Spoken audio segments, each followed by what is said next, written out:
तो आपका टेक क्या है इंडिया अलायंस के बारे में? जहाँ तक हाँ अपोजिशन की बात है तो जो इंडिया अलायंस जस्ट लाइक मैं आपको एक चैलेंज देना चाहता हूँ। आपको अगर इंडियन अलायंस का अगर प्रेसिडेंट बना दिया जाए, कन्वीनर बना दिया जाए, आपको क्या लगता है कि क्या सॉल्यूशन है एज ए लीडर? तो मैं ये देखूंगा कि जो क्या कमी रह गई, क्या कमी थी। तो आप एज ए प्रेसिडेंट क्या करते कि इंडिया अलायंस को पार्ट हो? ऑब्वियसली तब तो हाँ इंडिया ठीक, अलायंस रहेगी नहीं, तब तो कांग्रेस हाँ रहेगी। हाँ सही सही है। तो इसलिए मैं दो केस में इसको किया हूँ। कांग्रेस अगर ये सोच रही है कि मुझे अकेला चलो, तो वो तो ये अपने पास रखेगी। हाँ, तो मैं अगर कांग्रेस का हूँ तो मैं इस इंडिया अलायंस को खारिज करूंगा। सबसे पहले इस पे जाऊंगा ही नहीं। मेरा अपना बेस है।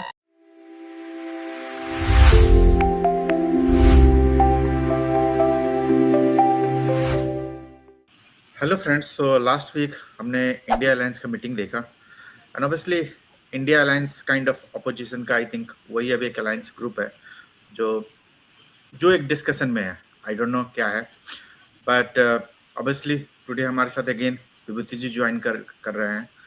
Obviously he is trying to enter into the Bihar politics, so obviously you should support him, the leader who like. Obviously we won't be saying that आप किसको सपोर्ट कीजिए, लेकिन आप लीडरों को सुनिए जो आपको अच्छा लगता है, आप उनके काबिलियत के लिए चुनिए। सो थैंक यू विभूति जी। तो आपका टेक क्या है इंडिया अलायंस के बारे में? जी नमस्कार। बहुत बहुत धन्यवाद फिर बुलाने के लिए। तो जहाँ तक हाँ अपोजिशन की बात है तो जो इंडिया अलायंस ही एक मेन अपोजिशन है, वो एक तरह से कांग्रेस के साथ कांग्रेस का जगह जो है सो ले ली है। कांग्रेस पिछले जो कई वर्षों में जो समझा जो वो नहीं कर पा रही है या वो पिछड़ रही है, बीजेपी के सामने नहीं टिक टिक पा रही है, तब इन्होंने सोचा कि हम सब साथ मिल करके आए। और करीब हम सब जानते हैं कि करीब 20 से ऊपर पार्टीज और पूरे देश में वो जो है सो इसमें शागिर्द है। कुछ पार्टियां अलग अलग कारण से इसमें नहीं है, जैसे आम आदमी पार्टी या हाल फिलहाल में डीएमके इससे अलग हो गई है। तो पिछले और ये जो आइडिया आया जो 2022 में और फिर 2023 में अपना स्वरूप लिया, तो इनका एक ही मुद्दा था कि प्राइमरी मुद्दा जो कैसे बीजेपी को हराया जाए, है ना। कैसे जो एनडीए है, सरकार है, उसको प्राइमरली मोदी जी को हराया जाए। तो इसमें दो चीज़ आप देखिएगा कि एक तो जो बोलते हैं जो एक फेमस जोक है या कहावत की too many cooks spoil the food, तो वो चीज़ इसमें भी लागू होती है। लागू कि बहुत सारी पार्टियां हैं और अलग अलग पार्टियों का अलग अलग विचारधारा है। बहुत पार्टियां ऐसे हैं जिनका विचारधारा जो कांग्रेस मुख्य पार्टी है इस इंडिया अलायंस में, उनसे बिल्कुल अलग है और उन लोगों को भी ये साथ रखना चाहते हैं। तो बहुत बहुत सारी पार्टियां हैं और अलग अलग विचारधारा, तो उसके कारण इनका एक मंच पे आ तो जाते हैं लेकिन एक मंच पे बने नहीं रहते हैं। एक अलग समय समय पर इनमें आपस में मतांतर होते रहता है, डिफरेंसेस होते रहता है। दूसरी बात है कि जो जो मुद्दा है जो कि इनके पास जो एस्टेब्लिशमेंट है, जो सरकार है, उनके पास बहुत सारे मुद्दे हैं, बहुत सारे प्रोजेक्ट्स पे बहुत अलग अलग क्षेत्र में काम करते हैं, काम करने का मौका मिला है, वो काम कर रहे हैं और उनका प्लान आता है। लेकिन जो इनका है कि सिर्फ मोदी हटाओ या बीजेपी हटाओ या एनडीए हटाओ, एक मिनट के लिए मान लीजिए कि जो लोग ये भी तो देखते हैं कि ठीक है अगर हट जाए तो उसके बाद क्या, हाँ ये क्या करेंगे। तो पिछला जो अनुभव है रहा है जो मनमोहन सिंह जी के पहले जब गुजराल साहब, देवगौड़ा साहब, ये सब लोग प्रधानमंत्री बने थे, तो काफ़ी ये लोग चला नहीं पाए थे, काफ़ी उथल पुथल उस समय रही थी। तो लोगों के मन में ये भी विश्वास नहीं हो पाता है कि इंडिया अलायंस वो चला पाएगी कि नहीं। तो ये दो तीन कारण हैं जिसके कारण ये चल नहीं पा रहे हैं। हाँ, इस जो जुटने के बाद भी, इंडिया अलायंस बनाने के बाद भी लगातार स्टेट बाय स्टेट जो इलेक्शन हुआ है उसमें इन्हें पराजय का मुंह देखना पड़ा। पिछले 3 साल पहले ये 5 राज्यों में, मुझे लगता है कि 5 राज्यों में कांग्रेस की सरकार थी, अभी घट करके 3 हो गई है और 2 जो है सो अलग पार्टी है। तो इस कारण जो है सो लोग ये समझ रहे हैं कि लोगों का विश्वास हम पे नहीं आ रहा है। तो तो फ्यूचर चलिए जो है फ्यूचर इनका बहुत ब्राइट नहीं दिख रहा है, इतना होने के बावजूद भी। नहीं, आपने बहुत अच्छा समराइज किया कि चैलेंजेस क्या हैं। पहले मैं एक थोड़ा इस चीज पे आता हूँ कि जैसे लीडर टैंक में हम बोलते हैं कि पार्टी सिस्टम लुक लाइक एक प्रॉब्लम है खुद ही डेमोक्रेसी के लिए, इंडिया के लिए। लेकिन हम एक बार बहुत बार बार सुनते हैं विचारधारा, ठीक है। तो क्या आप ये बता सकते हैं कि जो पार्टी है, जो लोग कहते हैं विचारधारा, बट उनकी विचारधारा क्या है? क्योंकि अगर मुझे लगता है कि कोई पार्टी चलती है, उसकी 80% विचारधारा तो ये है कि मुझे गवर्नमेंट में आना है, ठीक है। 20% विचारधारा जो है वो उनकी लिबरल रहती है, कि वो उनकी अपनी फिलॉसफी क्या है, कि मान लीजिए बीजेपी की एक फिलॉसफी हो सकती है, कांग्रेस की एक फिलॉसफी हो सकती है। लेकिन जब लोग विचारधारा पे इतना फोकस करते हैं एंड ये कहते हैं कि विचारधारा सेम नहीं है, पर आपका क्या आकलन है कि वो रियली उनके विचारधारा में कितना परसेंट गवर्नमेंट फॉर्मेशन है, कि चाहे जैसे भी हो? क्योंकि अगर मेन विचारधारा है, तो फिर लोग विचारधारा को डिस्कस ही क्यों करते हैं? क्योंकि आप बीजेपी को देख लीजिए, जस्ट लाइक ए बीजेपी के एग्जाम्पल, वो कहते थे चक्की पी सिंह, शुभेंदु अधिकारी करप्ट है, हम पार्टी विद डिफरेंस, राइट, हम परिवारवाद को बढ़ावा नहीं देते हैं। तो ये सारे उनके विचारधारा थे जो वाजपेयी के एरा में चलता था बीजेपी में, एंड आई थिंक वही रीजन था जिसके कारण बीजेपी अपने एक लेवल पे ग्रो की है, राइट। आज वो क्यों ग्रो कर रही है वो एक डिबेटेबल है, वो कैसे बन रही है। आई थिंक अब तो ये है कि उनके पास एक साम्राज्य है ना, एंड अपने ताकत से वो साम्राज्य को बचाए हुए हैं। आई थिंक वो अब ग्रो नहीं कर रहे हैं, जो मेरा अपना आकलन है, क्योंकि हर हर पार्टी इसी साइकिल से गुजरती है। क्योंकि इंदिरा गांधी को भी देखिएगा तो एक टाइम था, उनके विचार आए है ना, गरीबी हटाओ, लोगों ने वोट दिया, लेकिन बाद में उन्होंने भी यही किया कि अपने पावर को रिटेन करने के लिए अपने पूरे यूज किया, राइट, इंक्लूडिंग इमरजेंसी तक गए। जब उनको लगा कि यार कोई आके मुझे चैलेंज कर देगा और गवर्नमेंट हटा देगा, तो इंक्लूडिंग उन्होंने इमरजेंसी तक लगाया इंदिरा गांधी ने। तो ऑब्वियसली एक जब गवर्नमेंट फॉर्म हो जाती है तो उसके अपने रीजन होते हैं, वो कैसे गवर्नमेंट को मेंटेन करती है। तो मैं फिर से विचारधारा वाले पे जाता हूँ।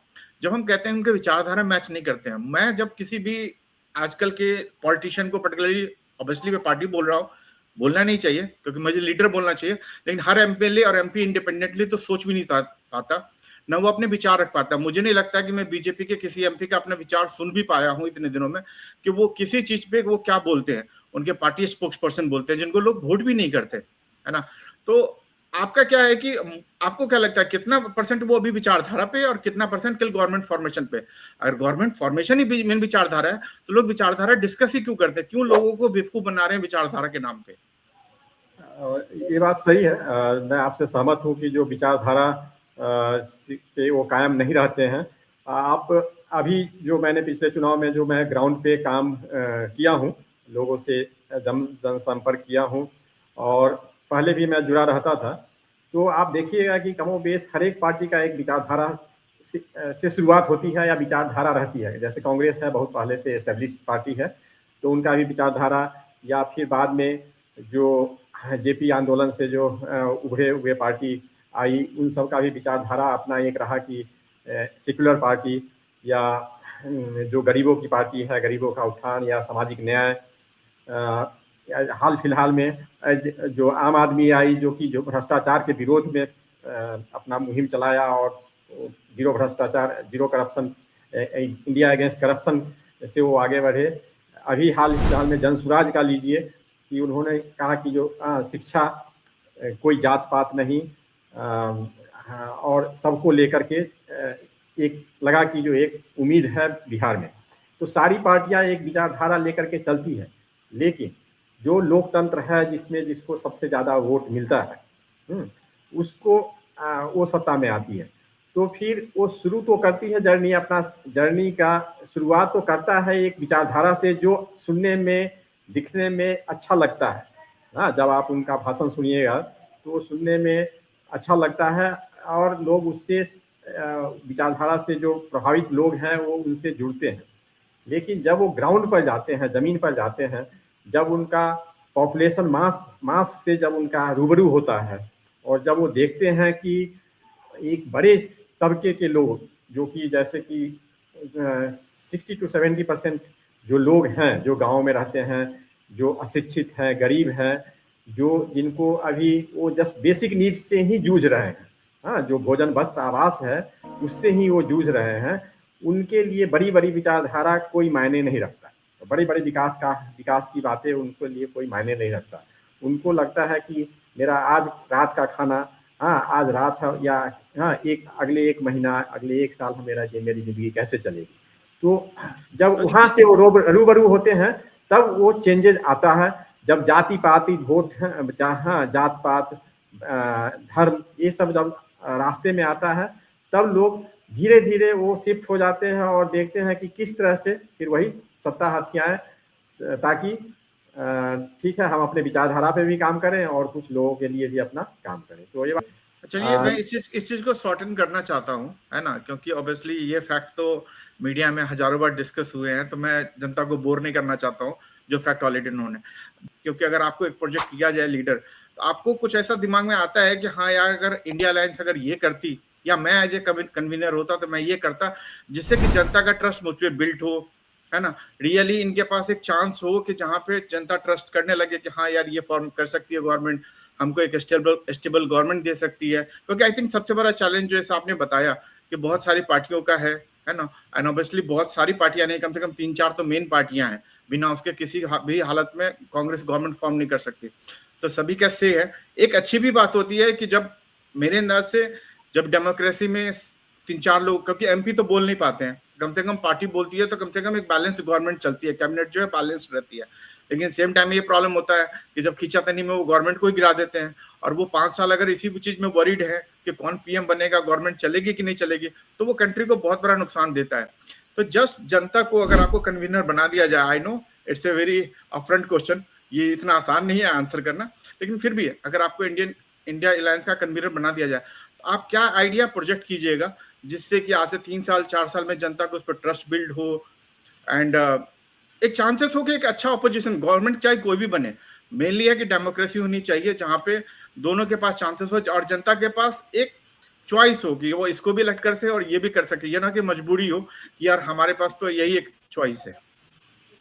तो देखिए, मैं कन्वेनर हूँ, तो इसमें दो केसेस है इसमें लूंगा। केस 1 कि मैं कांग्रेस पार्टी से हूँ, दूसरा केस कि मैं कांग्रेस पार्टी से नहीं हूँ, जैसे कि नीतीश कुमार जी के बारे में उस समय 2023 में बात हो रही थी। तो पहला केस, जैसे अगर मैं कांग्रेस पार्टी से हूँ, तो सबसे पहले तो मेरा ये रहेगा कि Congress party already establish party है, ठीक है, और पूरे नेशनल लेवल की पार्टी है, और हाँ, बहुत शुरू से वो पार्टी है। तो मैं उसको इस इलेक्शन को टारगेट नहीं करूंगा, जो अपकमिंग इलेक्शन है उसका टारगेट नहीं करूंगा। मैं ये चाहूंगा कि मैं फिर जो खोया हुआ, जो मेरा जो प्रतिष्ठा है, जो खोया हुआ जो जनमत है, उसको लाऊं या उससे भी आगे बढ़ूं। तो मैं ये देखूंगा कि जो क्या कमी रह गई, क्या कमी थी, और जो कि एक एस्टेब्लिश्ड कांग्रेस पार्टी को लोगों ने नकारा और बीजेपी एनडीए को स्वीकारा। तो मैं, हाँ, तो मैं ओके, जो कांग्रेस, क्योंकि मैं इस क्वेश्चन में थोड़ा इन डेप्थ जाना चाहता हूँ, क्योंकि ये भी एक नॉर्मल आर्गुमेंट है जो लोग बनाते हैं। ओके, अब मैं आना चाहता हूँ कि आप एज ए कांग्रेस, क्योंकि यही कांग्रेस कर रही है मेरे अंदाज से, ठीक है, क्योंकि बीजेपी भी ये चाहती है कि यार अगर 2 पार्टी हो तो एक पार्टी को तो वो आराम से डिफीट कर पाती है, तो चाहे वो इलेक्शन को जिस तरह भी कंट्रोल कर रही है, अगर वो खुद नहीं विन कर रही है तो कम से कम चाहती है कि रीजनल पार्टी उतर जाए, है ना, मेरे अंदाज से। ऑब्वियसली ये एक हाइपोथेटिकल अजम्पशन है, लेकिन ये एक एजम्पशन है कि यार रीजनल पार्टी को उतार दो, है ना, तो कम से कम ये होगा कि उनको कांग्रेस से फाइट करना पड़ेगा। और तो आप एज ए प्रेसिडेंट क्या करते कि इंडिया अलायंस को पार्ट हो, ऑब्वियसली तब तो इंडिया अलायंस रहेगी नहीं, तब तो कांग्रेस रहेगी। हाँ, सही है। तो मैं केस 1, इसलिए मैं 2 केस में इसको किया हूँ कि केस 1 कि अगर मैं कांग्रेस पार्टी से हूँ, ठीक है, और कांग्रेस पार्टी में सर्वेसर्वा गांधी फैमिली है, राजीव, हाँ, वो मल्लिकार्जुन खड़गे या जो राजस्थान के गहलोत साहब थे, वो उनको प्रेसिडेंट बनाने का प्लान था, लेकिन उनका कुछ स्टेटमेंट ऐसा आया कि कंट्रोवर्सी के कारण फिर इनको जो है सो बनाया गया। तो वही जैसा आप बोले कि नाम के खड़गे तो नाम के हैं, तो बात सही है। तो इसमें मैं ये समझता हूँ कि अगर राहुल गांधी जी के जगह पे अगर हूँ, तो मैं सबसे पहले तो इंडिया अलायंस के लिए जाऊँगा ही नहीं, ठीक है। मैं अपने दम पे कांग्रेस की जो खोई हुई प्रतिष्ठा है, जो नेशनल लेवल की पार्टी है, उस पर मैं एक नीट एंड क्लीन, हाँ, जो भ्रष्टाचार ही, मुझे लगता है कि जो भ्रष्टाचार कांग्रेस को ले लूँगा, हाँ, भ्रष्टाचार कांग्रेस को दिन प्रतिदिन उस पर कमान नहीं की, और वो एक जो दूसरा रास्ता था वही जाति, हाँ, जाति गणना, जातीय लीडर, धार्मिक लीडर, उस पे वो गलत रास्ते पे गया। विकास का रास्ता जो है सो वो छोड़ करके दूसरे रास्ते पे गया। उससे कुछ दिन तक तो नाव चली, कुछ दिन तक वो सरकार में रहे, लेकिन धीरे धीरे उसे पूरी तरह से डुबा दिया। तो इस चीज को जो ये रीजन है जो जिसके कारण डूब गया, तो उसको मैं दूर करूंगा, ठीक है। और मैं अपने दम पे, कांग्रेस के दम पे, अपने दम आप कह पे, रहे हो यानी कि कि कांग्रेस, जो आप कह रहे हो कि जो आइडिया जो प्रमोट कर रहे हैं, आप आइडिया को चेंज करोगे जिससे कि लोगों के वोटर सीख करते हो, राइट? वोटर, हाँ, या जिससे कि लोगों को विश्वास बढ़े। भ्रष्टाचार, आप नीट एंड क्लीन देखिए, गलतियां एक ऑपरेशन में गलती होती है, एक है कि मेरे अंदर से इंटेंशनल मेरे संदेहास्पद, अंदर से हाँ, मेरे अंदर एक, से अब भ्रष्टाचार अगर कांग्रेस बात करे तो ये बहुत ज्यादा बाइबल चीज नहीं होगा जनता के लिए, जो मेरा अपना सोचना है। रीजन बिंग, क्योंकि भ्रष्टाचार तो आप तब आप दिखाते हो जब आप गवर्नमेंट में होते हो। तो आप तो ये जब आपके गवर्नमेंट को इसी चीज के लिए हटाया ही गया था, है ना? क्योंकि उस समय चाहे अलायंस पार्टनर हो या जो भी आपके पास मजबूरी हो, है ना, कि फर्स्ट गवर्नमेंट आपने अच्छा चलाया था, सेकंड गवर्नमेंट में चाहे जिसकी भी रीजन हो वो बेलगाम हो गया था, जहां भी हो रहा था वो करप्शन की तरफ से ही चल रहा था लेकर के सिस्टम। तो वो अगर ये करप्शन पे वापस जाए तो जल्दी जनता विश्वास करने में बहुत टाइम लगेगी, अनटिल अनलेस कि आप खुद लीडर ना हो। आप ये ब्लेम कर सकते हो कि पहले राहुल गांधी थे, उनके कारण में भ्रष्टाचार हुआ, है ना, अब मैं नया लीडर हूं, मैं भ्रष्टाचार नहीं होने दूंगा। तो वो नहीं तो जनता देखिए, को समझ में आएगा, पर सेम लीडर इन चीजों को प्रमोट ज्यादा नहीं कर पाएंगे। नहीं देखिए, 12 अभी मोदी जी का अभी 12 साल पूरा हुआ है, उससे पहले 10 साल मनमोहन जी का था। तो 22 साल पहले अभी राहुल गांधी जी का एज करीब 55-56 होगा। तो 22 साल पहले वो करीब 30s में थे, अर्ली 30s में थे। तो उस समय उनका वो पूरा कोरा कागज थे, लोग उनको एक आशा भरी नज़रों से उस समय देख रहे थे। उस समय से अगर उनको सही गाइड मिलता, हाँ, वो शॉर्ट टर्म बेनिफिट के लिए छोटे छोटे पार्टी, रीजनल पार्टी से के साथ जुड़ करके अपनी सरकार नहीं बचाते, तो कांग्रेस पे एक नई किरण दिखता कि जो नहीं, ये पार्टी जो है सो एक यंग राहुल गांधी जी के नेतृत्व में एक अलग पार्टी है। लेकिन क्या हुआ कि वो शॉर्ट टर्म बेनिफिट के लिए छोटी छोटी पार्टी जो भ्रष्टाचार में आकंठ डूबी हुई थी, जो जातीय और धार्मिक उन्माद लेकर के सत्ता में बनी हुई थी, उन सब पार्टियों के साथ इन्होंने मिल करके और ये सरकार बनाई। उसके कारण इनका जो इमेज था वो पूरी तरह से धूमिल हो गया। यही एक इसी में एक छोटा सा चीज जोड़ना चाहूँगा अखिलेश यादव जी का, जो जब ये नया नया पार्टी ज्वाइन किए और आए और शायद मुख्यमंत्री बने, हमें एग्जैक्टली याद नहीं है। और तो इनका जो क्वालिफिकेशन वगैरह था, इनका एक्सपोजर था बैंगलोर से, इन्होंने आर्मी स्कूल से शायद पढ़े लिखे हैं, फिर बैंगलोर से इन्होंने इंजीनियरिंग की, ऑस्ट्रेलिया से इन्होंने डिग्री ली, तो इनका इमेज बिल्कुल क्लीन था। जब वो आए तो ये चेंज करना चाहे, लेकिन शायद इनके पार्टी में कुछ जो धर्म के या जाति के आधार पर जो इनका वोट बैंक था, उन लोगों ने, उन नेताओं ने इनका अपोज किया, और शायद मुलायम सिंह यादव जी भी उसको सपोर्ट किए। तब इन्होंने विचारधारा अपना छोड़ दिया। अब देखिए कि क्या हुआ कि उस समय तो इनकी सरकार बनी रही, लेकिन फिर धीरे धीरे ये समाजवादी पार्टी की सरकार चली गई और ये हाशिए पे है। तो इसलिए हम शॉर्ट टर्म बेनिफिट को लेने नहीं, के लिए अखिलेश यादव पे जो कंप्रोमाइज नहीं करेंगे, अपनी हाँ विचारधारा से कंप्रोमाइज नहीं करेंगे। हाँ, अखिलेश यादव का अगर मैं सोचता हूँ कि उसमें क्या हुआ, तो मुझे जितना न्यूज याद है तो आई थिंक हुआ तो ये था कि अखिलेश यादव बने। ऑब्वियसली जब भी किसी आप नए लीडर को बनाते हो तो जो दूसरे लोग होते हैं, क्योंकि पहले लोग मुलायम सिंह के छत्र छाया में रहते थे, जब भी लीडरशिप चेंज होती है तो जो दूसरे लोग होते हैं वो चाहते हैं कि पावर मुझे क्यों नहीं मिले। तो एक तो कंफ्लिक्ट आता ही है पार्टी के अंदर में। एंड सेकेंड ये है कि ऑब्वियसली मुलायम सिंह भी शायद चाह रहे थे कि पावर सेंटर मेरे पास वापस आए। सेकेंड, ऑब्वियसली एक खेल भी खेला गया था जहां पूरी फैमिली स्प्लिट हो गई थी, तो ऑब्वियसली वो लोग तो पार्टी सिंबल के लिए फाइट कर रहे थे, फैमिली स्प्लिट के लिए फाइट कर रहे थे। तो ऑब्वियसली जब कोई आदमी अपने आप फाइट में घुस जाता है, राइट, तो उसके लिए एक पार्टी जिसकी मैशनरी बहुत तैयार है उससे फाइट करना थोड़ा तो मुश्किल हो ही जाता है। तो वो भी एक रीजन होगा, अदर हाँ, देन एक जनता सोचती है।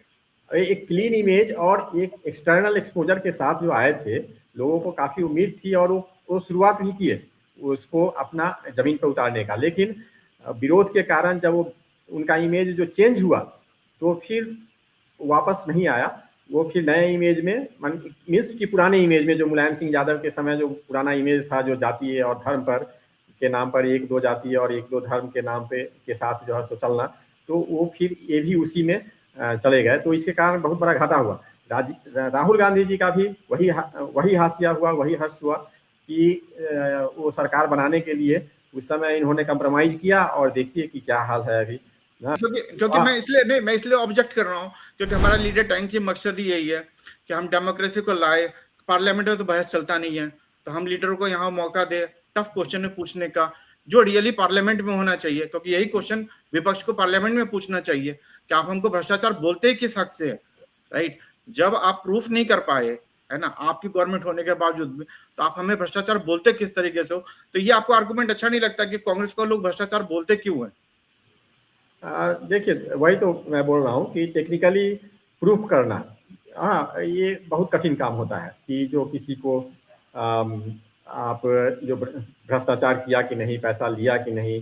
हाँ, चलिए मैं इस बात पे रोकना चाहता हूँ कि जैसे आप चंडीगढ़ का इंसिडेंट याद होगा, राइट? इसी गवर्नमेंट के अंदर में इतने कम वोट काउंट करने में ऑन कैमरा पकड़ा गया।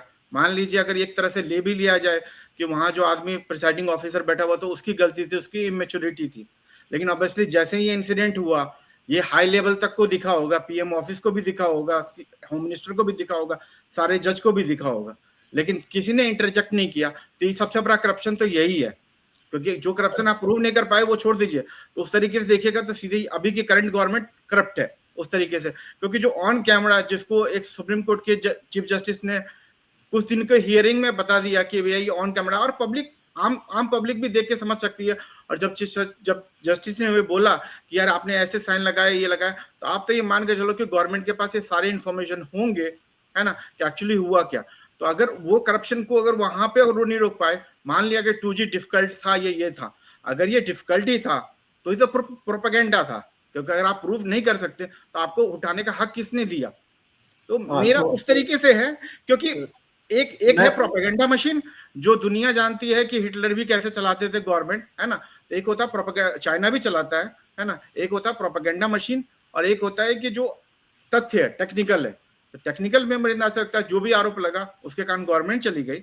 लेकिन आज 10 साल के बाद जब 2G का केस खत्म हो गया है, कोयला घोटाले में किसी को सजा नहीं मिला, है ना, तो आज बोलने का किस बात पे हक बनता है? उस समय चाहे जनता जिस तरह भी डिसीजन ली हो, है ना, क्योंकि कांग्रेस डिफेंड नहीं कर पाई अपने करप्शन को, इसलिए गवर्नमेंट चली गई। लेकिन 10 साल के बाद तो मेरे अंदाज से ये यूज नहीं करना चाहिए, क्योंकि करप्शन है तो आप इलेक्ट्रिकल बॉन्ड भी देख लो, ओपन एंड शट केस है। देखा गया है कि जिस आदमी को ईडी में रेड में पकड़ा गया, उसी आदमी ने पैसे दिए हैं इलेक्ट्रिकल बॉन्ड में, ठीक है। तो ये तो क्लियर कट प्रूवन है, एक आम जनता भी देख के समझ सकती है। तो अगर 2G केस रियली इतना डिफिकल्ट था जो प्रूव नहीं किया जा सकता, तो मुझे लगता है कि फिर तो 10 साल के बाद बोलना बंद कर देना चाहिए। नहीं, देखिए कि टेक्निकली बिल्कुल बात है, बिल्कुल सही है, लेकिन जो सरकार है या जो डेमोक्रेसी में जो पब्लिक ओपिनियन है, ये टेक्निकलिटी पे भी चलती है। टेक्निकल सपोर्ट टेक्निकली कितना करेक्ट है उस पर भी चलती है, प्लस एक परसेप्शन पे भी चलता है, जो पब्लिक का परसेप्शन किसी व्यक्ति के बारे में क्या है, कि वो गांव समाज में भी आप देखते होइएगा कि टेक्निकली आप किसी को करप्ट नहीं कर सकते हैं, या खराब आदमी है, दो आदमी अगर है, मान लीजिए 2 कैंडिडेट है, तो एक के प्रति लोगों का परसेप्शन रहता है कि नहीं ये आदमी जो है सो सही है, दूसरा आदमी के प्रति रहता है जो नहीं उसको वोट नहीं देंगे, वो आदमी सही नहीं है।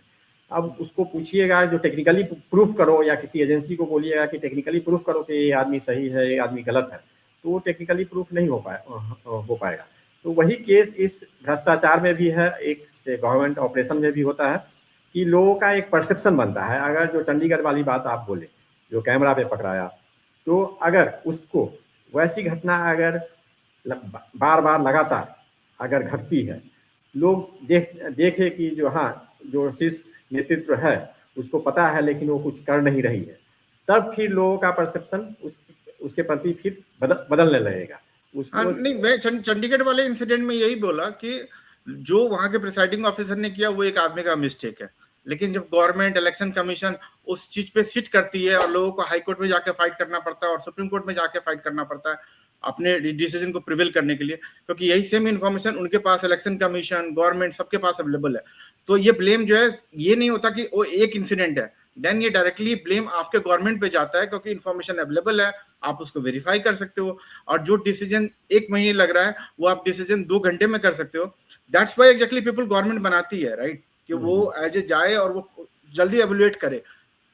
अच्छा, दो उदाहरण देकर के मैं इसको आपको कोशिश करता हूं कि आपका जो डाउट है उसको मैं उत्तर दूं या क्लैरिफाई करूं। दो इंसिडेंट, एक इंसिडेंट है कि जब शायद इंडिया अलायंस का ही गठबंधन का मीटिंग हो रहा था बेंगलोर में, तो आपको याद नोटिस किए होइएगा या रिकलेक्ट कीजिएगा कि अरविंद केजरीवाल, जो कि कांग्रेस के घोर विरोधी थे, वो भी वो गए थे, मंच पे नहीं आए थे। हाँ, वो उनका एक कैमरा एक बार फोकस किया कि मंच के पीछे वो जो है सो बैठे, ठीक है। अब वो क्यों नहीं आए कि ठीक आ जाते तो टेक्निकली हो जाती कि ये ज्वाइन कर लिए हैं। और वो मंच के पीछे बैठे तो वो बोल सकते हैं कि ठीक है, मैं तो गया था लेकिन मंच पे नहीं गया था, मैं उनके साथ हाथ नहीं, हैंडशेक नहीं किया, मैं जो है सो बाहर आ गया। नहीं, मैं तो कल करप्शन की बात कर रहा था कि यहाँ भी कुछ विजिबल करप्शन है जो इस गवर्नमेंट हाँ, में तो दिख कुछ रही है। टेक्निकली, हाँ, हाँ, तो कुछ टेक्निकलिटी है और कुछ जैसे अब हम कुछ फिर से संदेहास्पद है हाँ, और फिर कुछ इंडिया अलायंस में ही विवादास्पद वापस आते हैं। ठीक है, तो आपने बताया कि नीतीश कुमार होते तो ऑब्वियसली नीतीश कुमार तो बन नहीं सकते। अगर कांग्रेस अगर ये सोच रही है कि मुझे अकेला चलो, तो वो तो ये अपने पास रखेगी, है ना। अगर कोर आइडियोलॉजी ये है कि अब मेरे को अकेले बनाना है, तो या तो वो अपने पास रखेगी, और अपने पास रखेगी तो उसका मतलब वही है कि वो ये चाहेगी कि मैं अपना बनाऊं। तो मैं अगर कांग्रेस का हूं तो मैं इस इंडिया अलायंस को खारिज करूंगा, सबसे पहले इस पे जाऊंगा ही नहीं। मेरा अपना बेस है, 100 से ज्यादा सालों का बेस है, उस पे चलिए, मैं थोड़ा मैं जल्दी जल्दी इसको रैप अप करने जल्दी रैप अप करने के लिए मैं ये पूछता हूँ इसको क्वेश्चन लटके कि चलिए एक और उसमें पार्ट था, है ना, जो अरविंद केजरीवाल, जो उभरते हुए कह सकते हो कि एक पार्टी जो ग्रो की है लास्ट 10 ईयर्स में, है ना, अदर देन बीजेपी। तो आई थिंक वो पार्टी अभी तक अरविंद केजरीवाल है। दूसरे अब नए उभरते सितारे टीवी के है, प्रशांत किशोर जी श्योरली ट्राई कर रहे हैं, पर अभी तक इस मैप पे प्रूव करना उनको बाकी है। ऑब्वियसली बहुत बड़े रणनीतिकार हैं, लेकिन हाँ, इलेक्ट्रिकल जो मशीनरी है उस पर प्रूव करना बाकी है। पर दो लोग तो उभरते हुए हैं, एक जिनको 10 साल का एक्सपीरियंस हो चुका है उभरने का, और एक जो टीवी के नए हैं। तो अरविंद केजरीवाल जैसे उस पार्ट में थे इंडिया अलायंस में, ठीक है, एंड अब जो है वो सेपरेटली कर रहे हैं, तो उसके बारे में आपका क्या थॉट है? हाँ, तो वही तो जो कि इंडिया अलायंस की बात हम कर रहे थे, तो बिल्कुल अलग अलग विचारधारा और अलग अलग मंशा है। जो सहयोगी दल है इंडिया अलायंस के, तो उनका अपना स्टेट लेवल पे क्या बेनिफिट मिलेगा, हाँ, नेशनल लेवल पे क्या लॉस होगा, उसका टोटल क्या लॉस होगा वो नहीं देखते हैं। हाँ, उनका बड़ा थिंकिंग नहीं है, और उनको अपने क्या फायदा होगा, नहीं, हाँ, क्या घाटा होगा इनका इंडिया अलायंस में जाने के साथ, स्पेशली कांग्रेस के साथ अलाइन करने पे क्या नफा होगा, क्या घाटा होगा, उनका वो प्राइमरी फोकस है। तो जो अरविंद केजरीवाल जी अभी तो है ही नहीं इसमें, हाँ, और अगर देखिए कि अगर होते भी तब बहुत नहीं, ज्यादा दिन नहीं। मैं क्वेश्चन इस तरह पूछ रहा हूँ, आप उनके प्रेसिडेंट है, जैसे आप राहुल गांधी बन गए थे, है ना, इस बार आप अरविंद केजरीवाल है, आप बताइए कि आप क्या कीजिएगा। तो देखिए, मेरा अरविंद केजरीवाल अगर हूँ मैं, हाँ, कि मैं आम आदमी पार्टी का जो संचालक हूँ, कन्वेनर हूँ, तो जो आम आदमी पार्टी जो शुरू में जिस विचारधारा पे आई थी, मैं उससे डिविएट नहीं होगा। हाँ, उसमें मैं और ऐड ऑन करूँगा, उसमें और वैल्यू कैसे ऐड ऑन करो वो करूँगा। आम आदमी पार्टी अपने विचारधारा से, अपने एजेंडा से पूरी तरह डिविएट हो गई। वो आई थी भ्रष्टाचार लेकर के, और फिर वो वही इंडिया अलायंस का जो पार्टी है, जो जातीय पार्टी, धार्मिक पार्टी, सेकुलरिज्म, मजहब हटाओ, ये एजेंडा हो जाता है उन लोगों का। तो उसी पे फिर आम आदमी पार्टी चली, और लोग भी धीरे धीरे समझने लगे, और लोग उनसे फिर अलग होने लगे, और एनडीए नहीं, मैं सीधा उसकी ये जगह पूछ पे आ रहा गया। हूँ, आपका स्ट्रेटेजी टिल 2029, है ना, आप आम आदमी पार्टी का कन्वीनर हो गए हैं, 2029 तक आपका स्ट्रेटेजी क्या होगा, ये मैं समझना चाहता हूँ। मेरा स्ट्रेटजी वही तो मैं बोल रहा हूँ कि जो मेरा स्ट्रेटजी जो जैसे आम आदमी पार्टी जैसे शुरुआत किया, हाँ, उस पे कायम रहूंगा। उसके बाद उसमें और भी जो विकास के नए नए तरीके हैं, जो हाँ, जो नए नहीं, नए मैं जो क्वेश्चन स्ट्रिक्ट पूछता हूँ, आप इंडिया अलायंस में जाएंगे, पंजाब इलेक्शन से पहले जाएंगे, बाद में जाएंगे, गुजरात के बाद जाएंगे, जाएंगे कि नहीं जाएंगे 2029 पे, उस संदर्भ में मैं पूछ रहा हूँ। उसमें मैं नहीं जाऊंगा। आम आदमी में अगर हूँ तो मैं कांग्रेस का जो विचारधारा था, जो भ्रष्टाचार के अगेंस्ट में जो मेरा एजेंडा था, अगर जब तक अभी जो इंडिया अलायंस है उसमें भ्रष्टाचार पूरी तरह, जो जितने अलायंस हैं वो कहीं ना कहीं या तो जातीय पार्टी या एक करप्शन का आरोप है उन लोगों पर, तो मैं इंडिया अलायंस में नहीं जाऊंगा अगर मैं आम आदमी पार्टी में। तो देखिए कि जो मैं इसमें जस्ट एक इन्फॉर्मेशन जोड़ना चाहता हूँ बिफोर कंक्लूड करने के लिए, और उसका आपका पर्सपेक्टिव जानना चाहूंगा, क्योंकि मुझे लगता है कि आम आदमी पार्टी ने जो भी डिसीजन लिया 2024 के टाइम में, तो हमें वो संदर्भ भी याद रखना चाहिए कि पंजाब में क्या हुआ, गुजरात में क्या हुआ, एंड उसके बाद जो गवर्नमेंट की मशीनरी जो है काम कैसे करना शुरू की, उनके कैसे लीडर जो है स्लोली जेल में जाने लगे, तो उनके बैकग्राउंड में जो टॉक चल रही होगी, जो थ्रेट परसेप्शन उनको फील हो रहा होगा, क्योंकि ये मान के चलना पड़ेगा जब किसी पे केस होता है तो वो कितना बिजी होते हैं, उनके थ्रेट परसेप्शन अंदर में कितने कम्युनिकेट किए जाते हैं। एक तो वो संदर्भ, उसके बारे में भी आप थोड़ा सोच सके बताइए। और दूसरा एक एक एक थ्योरी मेरा ये है, कूप आइडिया, कि जब 2024 के टाइम में आपको याद होगा कि पहले ममता बनर्जी और अरविंद केजरीवाल और तेलंगाना की जो पार्टी थी, राइट, ये लोग मिलकर गठबंधन बना रहे थे, उसमें कांग्रेस का दूर दूर तक नामो निशान नहीं था, है ना। और जो नीतीश कुमार थे वो बीजेपी के साथ बिहार में गवर्नमेंट चला रहे थे, ठीक है। अचानक उन्होंने गवर्नमेंट स्प्लिट किया, ठीक है, और वो उसने तेजस्वी यादव के साथ आए। एंड एक कूप आइडिया मैं बता रहा हूँ, एक जो कहते हैं कि जो स्पाई स्टोरी दिया जाता है ना, मैं स्पाई स्टोरी फेंक रहा हूँ, है ना। तो नीतीश कुमार जो है बीजेपी से हटे, ठीक है, वो इस इंडिया गठबंधन में आए, नॉट इंडिया गठबंधन, एक गठबंधन में आए, ठीक है, और उन्होंने ही कांग्रेस को लेके आया, जबकि सबको पता है कि Congress non decision making party है ना। वो एक ऐसी पार्टी है जहां पे आज डिसीजन हो नहीं सकते। शायद मेरे अंदाज से कांग्रेस के पास मेरे अंदाज से दो प्रॉब्लम है। एक कि नए लीडर को उभरने का मौका नहीं दिया जाता, ठीक है, आप उभरने भी नहीं देते हो कि आपके नए लीडर आए जो वर्कर है, जो रियली सड़क पे काम कर सके। और सेकंड चीज, जो डिसीजन मेकिंग है वो स्लो है, चाहे रीजन ये हो कि वो अपने लीडर को प्रोटेक्ट करना चाहते हैं कि जो उतने कैपेबल नहीं है, या जो भी रीजन हो, पर ये दो प्रॉब्लम है।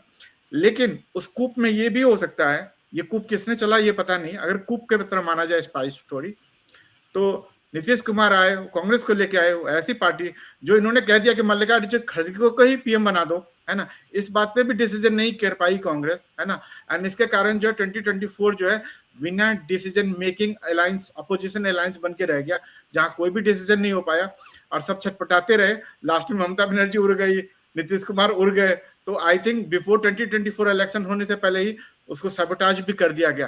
तो अगर ये कूप स्टोरी भी हो सकता है, जैसे कि मैं मानता हूं कि राघव चड्ढा गए, है ना, तो ब्रेक करने के लिए, जस्ट एक फ्रिक्शनल स्टोरी है कि मैरिज हुआ, ईडी आई, जेल गए और सारा कूप काम कर गया एंड पार्टी जो है पूरी ब्रेक हो गई। तो उसी तरीके से अगर इंडिया अलायंस को भी अगर आप कूप की स्टोरी से देखें कि नीतीश कुमार आए, कांग्रेस को लेके आए, कोई डिसीजन नहीं हुआ, है ना, जस्ट इलेक्शन से पहले सब निकल भी गए, तो एक कूप स्टोरी भी हो सकता है। तो इस स्पाइस स्टोरी पे जैन जी को आप क्या बताना चाहेंगे, नए लीडरों को, कि ये कैसी स्टोरी हो सकती है? नहीं, ये स्टोरी जो है वो सही है कि कांग्रेस, इसमें भी दो भाग है कि एक कांग्रेस पार्टी में गांधी परिवार से ऊपर कोई नहीं हो सकता। हाँ, ये बिल्कुल और इसलिए हाँ, इसलिए लोग कांग्रेस को देखना भी नहीं चाहते ऑपोजिशन में, है ना, हाँ, क्योंकि उनको कांग्रेस, पता है कि बीजेपी में तो चांसेस भी है कि मोदी के बाद हाँ, योगी आएंगे या नितिन गडकरी आएंगे या कोई आएंगे, हो यहाँ तो जाएंगे, कोई हाँ, हाँ, चांसेस ही नहीं है, चाहे तुम्हारा आदमी फेल भी होता रहे, फिर इंडिया भी फेल हो जाए तुम्हारे चक्कर में, लेकिन फिर हाँ, भी तुम हाँ, चेंज नहीं करने को तैयार हो। हाँ। नहीं, वो चेंज किए भी लोग, हाँ, जो चेंज किए बीच में, मान लीजिए कि पीवी नरसिम्हा राव जी आए, सीताराम, हाँ, केसरी आए और बहुत सारे जो भी आए, तो लोग, हाँ, जो कांग्रेस पार्टी के सपोर्टर है, वो जो है सो उनको वो एक्सेप्ट नहीं किए, वो चल नहीं पाए। तो और क्योंकि देखिए, ये चीज मेरे अंदाज से चलने को तो देखिए पीवी नरसिंह राव गवर्नमेंट चलाए, आज हिस्ट्री में देखिएगा तो उनको अच्छा रिगार्ड भी दिया जाता है कि एक अच्छी गवर्नमेंट चली थी। मनमोहन सिंह को भी देख लीजिए, उस समय चाहे जितने भी करप्शन के आरोप लगे, लेकिन अभी अगर आप पूरे इकोनॉमिकल वर्ल्ड में जाइएगा तो कहा जाता है कि वो एक दूसरे आदमी पीएम बने भी, है ना। क्वेश्चन ये है कि इलेक्शन से पहले इस बार गवर्नमेंट प्रोजेक्ट नहीं करना चाहती किसी और आदमी को as a PM, that is the problem. तो नहीं, तो देखिए, कांग्रेस पार्टी में गांधी परिवार से मैंने लंबे समय के लिए, हाँ 5 साल 10 साल वो दूसरी बात है, या 2 साल वो दूसरी बात है, लेकिन लंबे समय के लिए एज ए प्रिंसिपल जो गांधी परिवार से के अलावा किसी को, हाँ, जो ट्रस्ट है वो नहीं है। आई थिंक जो आपने शेयर किया, आई थिंक क्योंकि लोग कहते हैं कि पब्लिक बेवकूफ है, आई थिंक पब्लिक भी यही चीज समझ रही है ना, एंड इसलिए शायद वो मोदी जी के पास, उनके पास अटके रहने के अलावा कोई चॉइस नहीं है, चाहे जब गवर्नमेंट जैसे भी चले, उनको पता है कि यही एक रास्ता है जो गवर्नमेंट चला सकती है, क्योंकि दूसरे साइड तो आप बस बचाने के लिए लगे हो। बीजेपी में उम्मीद भी है, अगर मोदी जी के जाने के बाद भी कौन से लीडर आएंगे, उनके कुछ प्रूवन ट्रैक रिकॉर्ड है, उनके विनिंग स्टिक है, तो इसलिए शायद पब्लिक यहाँ पे स्टिक भी है। चलिए लास्ट कमेंट जो मैं लेना चाहता हूँ, आई थिंक इंडिया अलायंस की तो बात हो गई, अभी जो इलेक्शन कमीशन ने जो हुआ है ना मीनाक्षी के साथ, राइट, कि मध्य प्रदेश में हुआ, आपके इसके बारे में क्या थॉट है? क्योंकि ये भी एक स्ट्रगल पार्ट है जो डेमोक्रेसी में अब बहुत तेजी से इन हो रही है ना। पहले लोग कहते थे वोट चोरी कर लेते हैं लालू के टाइम में या उस एरा में, है ना, कि पूरा बूथ ही लूट लेते हैं। अब तो है कि भैया कैंडिडेट भी गायब हो जाते हैं रातों रात, जनसुराज ने भी फेस किया और अभी भी देखा जा रहा है कि कैंडिडेट ही गायब हो जाते हैं, तो उसके बारे में क्या थॉट है? नहीं, सही बात है कि जो खास करके जो बीजेपी जो पूरी तरह से एस्टेब्लिश्ड है, उसका मशीनरी है, पूरा मशीनरी है, सरकार है, तो इस तरह की बात अगर आती है तो लोगों को शक होता है कि कुछ ना कुछ फॉल प्ले है, सरकार का हाथ है। लेकिन उसमें हमने देखा जो क्लैरिफिकेशन आया कि जो कुछ डॉक्यूमेंट्स में कंप्लीट सारी डॉक्यूमेंट्स नहीं दी गई है, तो यही बात है कि वो टेक्निकलिटी है, टेक्निकलिटी। मैं इसी में रोकना चाहता हूँ, मुझे एक बात इसमें ऐड करना चाहता हूँ। टेक्निकलिटी तो कोर्ट में प्रूवन होता है, आप क्या बोलते हो नहीं बोलते हो तो सबको पता है कि मशीनरी कैसे काम करती है, ये बात तो कोर्ट में प्रूव किया जाता है। एंड एक जो मैं पहले अरविंद केजरीवाल के स्टोरी से याद करता हूँ, जो आज कहा गया कि लोअर कोर्ट में छोड़ दिया गया, चीफ इलेक्शन हमारे चीफ जस्टिस ने बोला, जब वो डायरेक्टली अप्रोच करके गए कि सर मुझे बेल दिला दो, है ना, क्योंकि हमें अरेस्ट करने वाले हैं, तो कह दिया गया कि लोअर कोर्ट में जाओ, है ना। एंड बाद में जब वो घूम करके 6 महीने के बाद जेल में घूमने के बाद जब सुप्रीम कोर्ट में आए तो बोले कि बेल इज ए रूल, है ना। तो जो चीफ जस्टिस ये बोले कि बेल इज ए रूल, उनको तो ये पहले बताना चाहिए था, जिसमें डायरेक्टली रन करके किया गया था, है ना, क्योंकि उनको पता था कि ये प्रोसेस में ही 6 महीने लगाने वाले। सिमिलरली इस केस में भी, है ना, कि टेक्निकलिटी क्या है ये तो सुप्रीम कोर्ट डिसाइड करने वाली थी, है ना। तो सुप्रीम कोर्ट ने तो अपना हाथ पीछे खींच लिया और कहा कि हाई कोर्ट जाओ, है ना। तो टेक्निकलिटी तो प्रूवन किया नहीं जा सकता, है ना। तो टेक्निकलिटी तो तब प्रूवन होगा जब कोर्ट डिसीजन दे देगी इस चीज पे। तो इसमें दो चीज है कि जैसे कि क्या रूल है, क्या रेगुलेशंस है, क्या सपोर्टिंग डॉक्यूमेंट चाहिए एक कैंडिडेट बनने के लिए, तो वो तो इलेक्शन कमीशन जो एजेंसीज हैं, ये मैं श्योर हूँ कि जो वो सब से अपना रूल बनाई होगी और उस रूल को वो टिक किए होंगे कि रूल नंबर 1 2 3 4 कहाँ पे ये सही है और कहाँ पे मिसिंग डॉक्यूमेंट्स है, सपोर्ट नहीं कर रहा है, और उस बेसिस पे वो रिजेक्ट किए होंगे। इसको इलेक्शन कमीशन को चाहिए कि जो डाउट क्लियर करने के लिए लोगों को गलतफहमी नहीं हो कि सरकार जो है सो इसके साथ जो है सो नाइंसाफ़ी कर रही है, अपने मशीनरी का दुरुपयोग कर रही है, इसके लिए उसको पूरी पब्लिक कर देनी चाहिए भाई कि जो हाँ देखिए ये डॉक्यूमेंट है, ये चीज़ इन्होंने दिया था, ये चीज़ नहीं दिया था, और एकदम लास्ट मोमेंट में दिया था, फिर उसके बाद लास्ट डे था, समय नहीं था। अगर यही चीज़ यही प्रोसेस अगर ये 2 दिन पहले करते, इनको समय मिलता है ये सपोर्टिंग डॉक्यूमेंट सबमिट करने का, और इस कारण जो है सो ये जो है सो रिजेक्ट हुआ इनका कैंडिडेट। आपने होपफुली आपने कैंडिडेट का स्टेटमेंट सुना होगा, राइट, कि जब उन्होंने डिफेंड किया कि मुझे इलेक्शन कमीशन ने क्यों रिजेक्ट किया, उसका डिफेंस सुना होगा। मुझे नहीं पता कि इलेक्शन कमीशन ने, मेरे अंदाज से तो अभी तक अपना जो उसका पक्ष है ना, इलेक्शन कमीशन ने तो आगे दिया नहीं कि हमारा ये रीजन है। तो मैं इस टेक्निकलिटी में तो यही मानता हूँ कि एक साइड है जो इस पे मतलब विक्टिम है ना, उसने आके अपना पक्ष डाला है। मुझे तो थोड़ा ज्यादा वेटेज उसमें लगता है, क्योंकि जो प्रेस कॉन्फ्रेंस में बताया गया क्या क्या मांगा गया था, किस चीज पे रिजेक्ट किया गया, वो साफ इलीगल है। इलेक्शन कमीशन का वर्जन है नहीं, तो मुझे यही लगता है कि इलेक्शन कमीशन दोषी है, क्योंकि वर्जन अपना दे नहीं रही है, क्योंकि दोषी लोग ही वर्जन नहीं देते हैं। तो मैं टेक्निकलिटी में तो अभी तत्काल यही मानता हूँ, बाकी तो कोर्ट ही डिसाइड कर सकती है। ऑब्वियसली ना पेपर हम देख सकते हैं, ना जनता देख के उसको समझ सकती है। इसको डिसाइड करने वाला कोर्ट ही है, जहां दोनों लॉयर अपना अपना वर्जन डालेंगे एंड उस पर कोर्ट बताएगी कि हाँ भैया सही क्या और गलत क्या है। होपफुली हम तो इतना एक्सपेक्ट करेंगे कि कोर्ट जल्दी टेक्निकल चीज को सॉल्व करे, जिससे कि रूल ऑफ लॉ एस्टेब्लिश हो कंट्री में। हाँ, तो ये विवाद है, लेकिन इस पर संदेह नहीं हो एजेंसी को। इलेक्शन कमीशन एक महत्वपूर्ण एजेंसी है, अपनी विश्वसनीयता बनाए रखना इसका एक काम है। तो ये हमें चाहिए कि मेरा जो विचार है कि इन्हें इलेक्शन कमीशन को चाहिए कि ऐसे विवाद पर लोगों को संदेह नहीं हो। तो ये थोड़ा सा केयरफुल स्टेप्स लेते।